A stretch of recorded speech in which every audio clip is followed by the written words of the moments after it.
मेरा इकोनॉमिक्स में थोड़ा सा इंटरेस्ट रहा, तो वर्ल्ड की इकोनॉमीज़ को मैंने स्टडी किया, उनके प्रोसेसेस को मैंने स्टडी किया, तो मेरे ध्यान में आया कि उन्हीं देशों ने प्रगति की है जिन्होंने ये एक्नॉलेज किया है कि समाज में 50% जो समाज का हिस्सा है वो भी महत्व रखता है, वो भी एक फोर्स है, वो वर्क फोर्स है, वो सब टाइप का फोर्स है।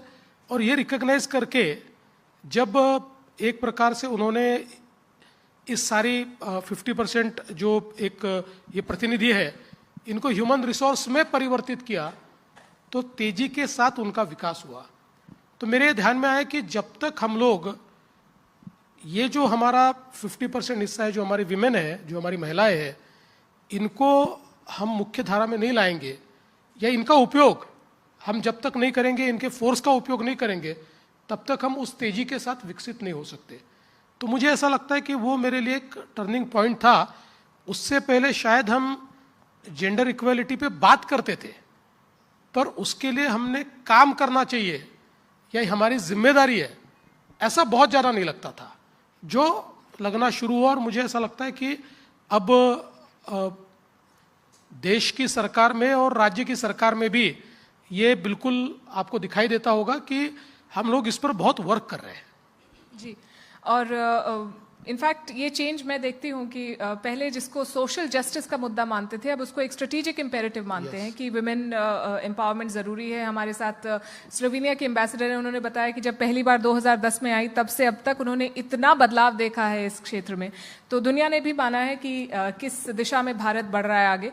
पर हम विकसित भारत की बात करते हैं सर, हम जब आप एक आदर्श भारत, एक आदर्श महाराष्ट्र की कल्पना करते हैं तो महिलाओं को कहाँ देखते हैं? नेतृत्व में, स्टार्टअप्स में, पॉलिसी मेकिंग में आप उनका क्या रोल एनविजन करते हैं? देखिए, मैं ये मानता हूं कि हम जब अवसर देते हैं तब हमको क्षमता ध्यान में आती है, और अब ऐसा कोई क्षेत्र नहीं बचा कि जहां पर महिलाएं तेजी के साथ आगे नहीं बढ़ रही है। मैं आपको एक वाकयात बताता हूं कि हम लोग चीफ मिनिस्टर के तौर पर या किसी और तौर पर, अब 2014 में भी मैं चीफ मिनिस्टर था, तो हम लोग कई यूनिवर्सिटीज़ में कॉन्वोकेशन के लिए जाते थे।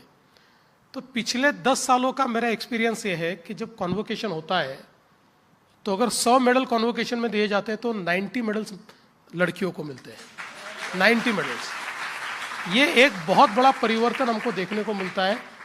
तो इसका मतलब ये है कि उन लड़कियों में पहले चीज़ नहीं थी, क्या थी, लेकिन उनका अवसर नहीं था। जैसा अवसर मिला तो उन्होंने उस चीज़ को एक प्रकार से ग्रैब किया, उस अवसर को, और वहाँ तक वो पहुँची।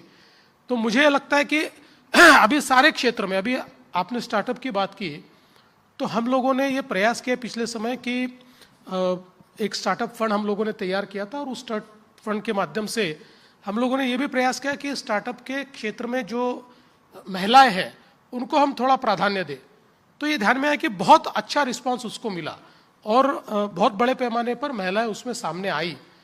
तो आज ऐसा कोई क्षेत्र नहीं है। देखिए, मैं आपको कहना चाहता हूं कि जिस समय प्रधानमंत्री जी ने लखपति दीदी की कॉन्सेप्ट फ्लोट की, तो हम लोग भी ये सोचते थे कि लखपति दीदी क्या है और ये कैसे होगा, क्योंकि उसमें कॉन्सेप्ट ये नहीं था कि एक बार वो लाख रुपया कमाए, उसमें यह था कि हर साल वो लाख रुपए से ज़्यादा पैसा कमाए।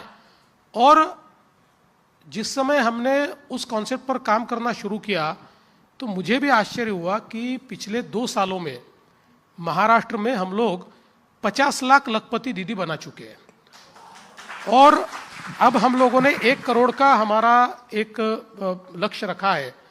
और इसमें हमने क्या किया है? हमने कुछ नहीं किया, हमने सिर्फ अवसर दिया है। हमने केवल सरकारी योजनाएं और अवसर उनके लिए खुला किया, और अपने बलबूते पर वो लखपति दीदी बनी, और उसमें से कई महिला ये केवल लखपति नहीं 10 लखपति बनी है, वो 10 लाख रुपया भी कमाती है। तो ये जो क्षमता है, ये जो ताकत है, मुझे ऐसा लगता है कि अवसर दे दीजिए, महिलाएं करेगी।